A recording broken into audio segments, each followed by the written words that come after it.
Hello, listeners. This is your RJ Nikita, and I welcome you all to Anubhav Joint Project of National Institute of Social Defense, Ministry of Social Justice and Empowerment, Government of India, and Media for Community Foundation, implemented by Nightingale Medical Trust. Project convinced by R. Sridhar, Project Investigator Alok Verma, and Coordinator Sai Sudha Kaushalya. Government of India has initiated elder toll-free number 14567. Elders or anyone behalf of elders can call between morning 8 a.m. to 8 p.m. for any question, queries and support to elderly. Now Miss Lalita Rao want to share her experience. Over to you, Lalita ma'am. Free bus pass. After my routine household work, I was exhausted and finally sat down on the sofa with a hot cup of tea. It was so delicious and relaxing. The mind boggling decisions of what to make for breakfast, lunch, and dinner was regular exercise to the mind. Managing these maids daily who storm in and out at their own time and taking off without notice now and then was really frustrating. The drilling of children to do their homework on time, attending to their regular course, was exasperating. These are really taxing to the housewives day in and day out. But do ever men realize this? They say always, oh, these women have nothing better to do. They sit and gossip and endlessly watching, wasting their energy and time on the mobiles. I wish we could switch roles. Then they would realize our worth. After these thoughts running in my mind, I decided to forget everything and relax. I stretched my legs and took up the newspaper to see what was the latest. My eyes caught the headlines: Free bus pass for ladies. Our new CM had announced that ladies were offered free travel bus pass anywhere in Karnataka. What a news! I was excited. God must have heard my prayers. Here was a chance for me to break away from the problems of household work. I can go freely on a bus trip for 2 to 3 days to break this routine. I immediately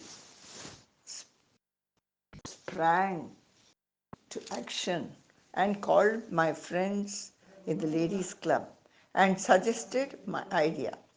They agreed immediately.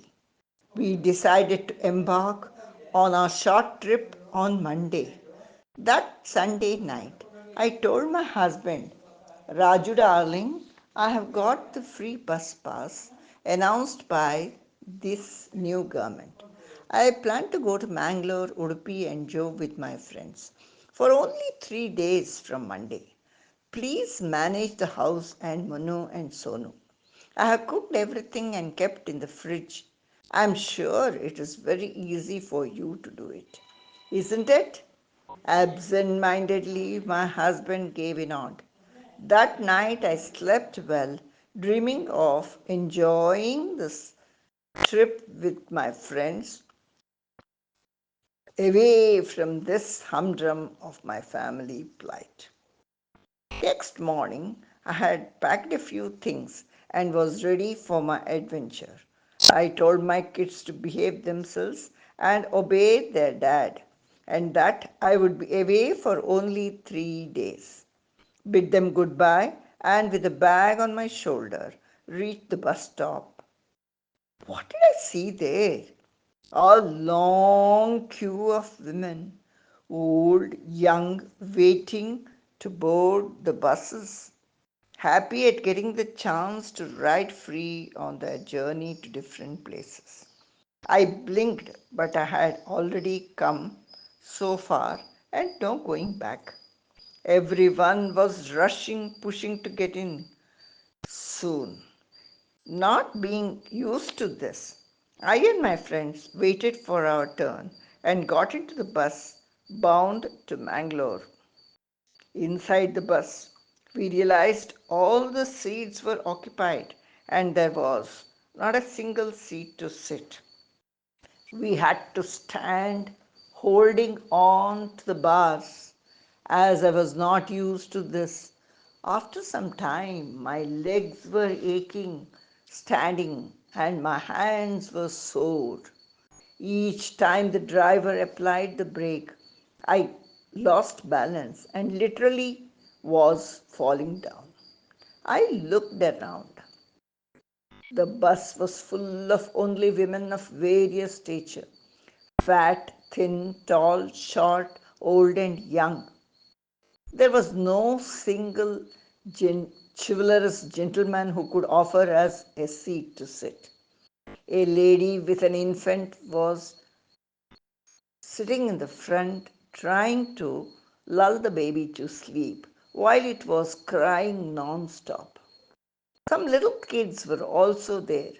They were trying to run around mischievously and being restless.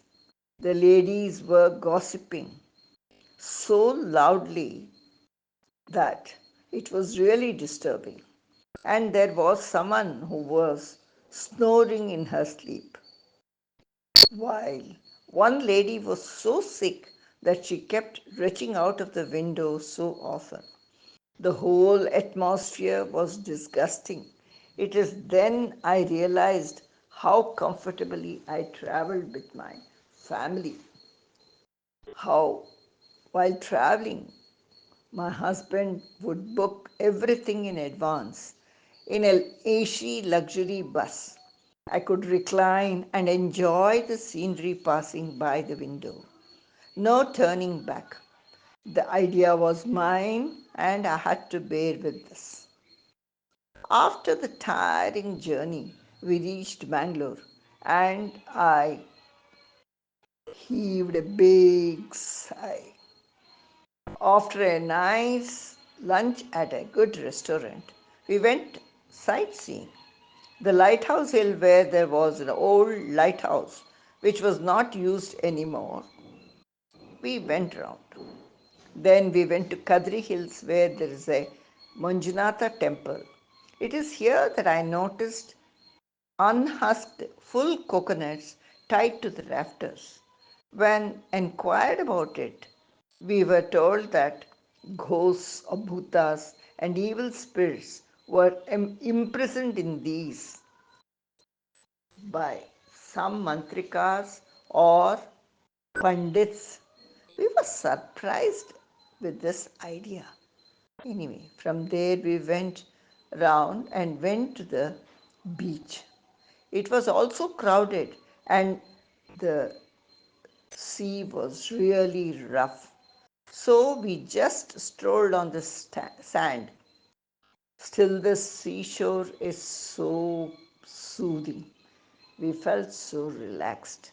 The frothy white foam like waves dashing on the silver sands with the blue sky in the background from us so beautiful. From here we proceeded to Udupi. Udupi Krishna temple is famous. There is a story in connection with this.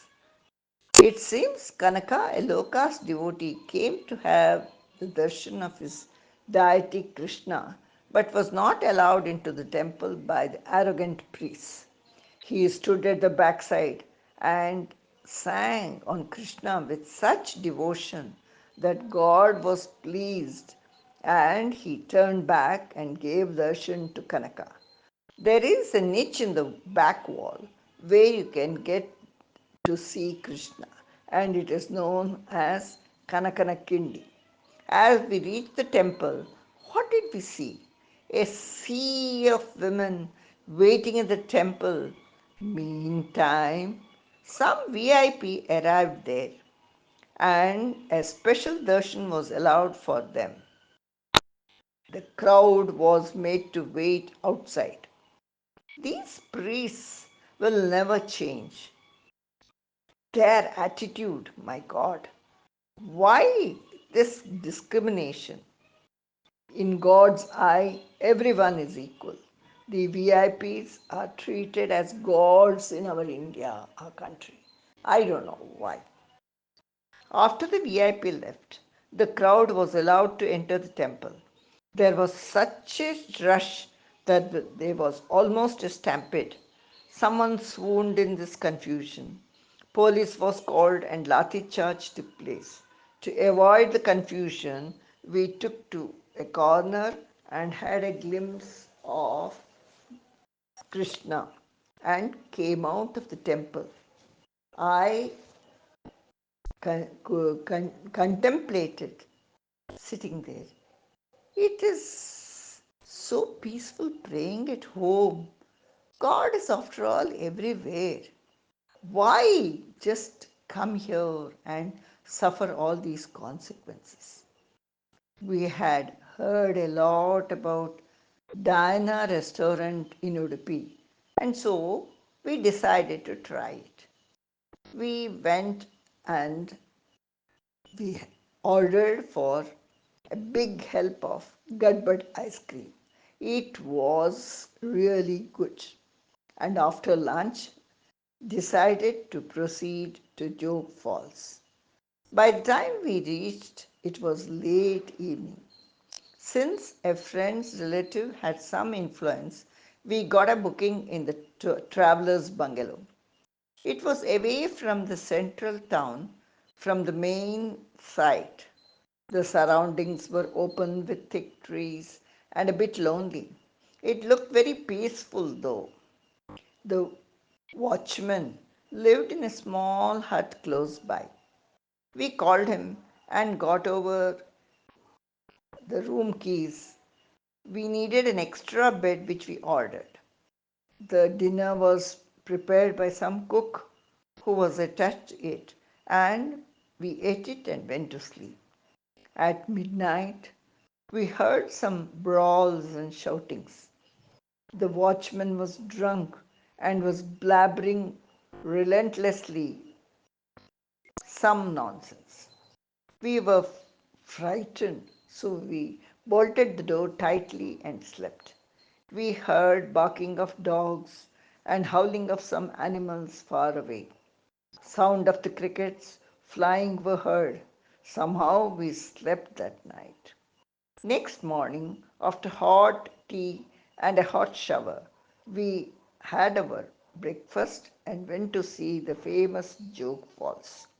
The water breaks into four parts and are named Raja, Rocket, Roarer, and Rani.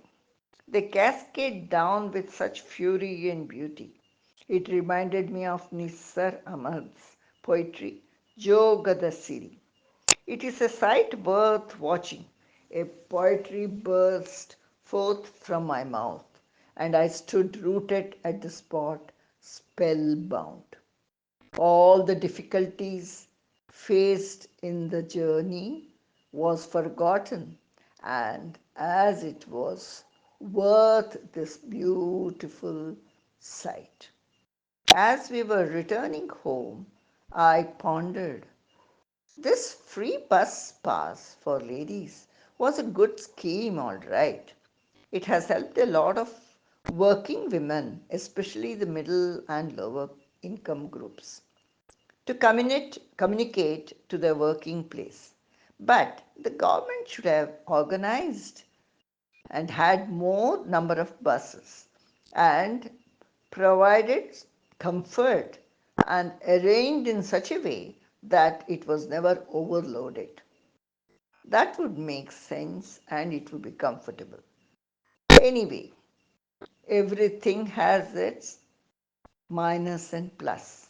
As far as I was concerned, I felt I should travel with my family. I think distance makes everything dearer. It is only when we miss something the worth of it is realized. Wasn't I happy to be back home after my adventure? Home, sweet home. I hugged my kids and felt so good. They were such darlings. My husband was also too glad to have me back. He must have had quite a problem managing the household for these days. Anyway, it was a memorable trip for me, and I will always remember it. Listeners, I hope you too liked it. Stay tuned to Hiriya Ravani for such nice program. Government of India has initiated elder toll-free number 14567. Elders or anyone behalf of elders can call between morning 8 a.m. to 8 p.m. for any question, queries and support to elderly. Bye for now. Take care.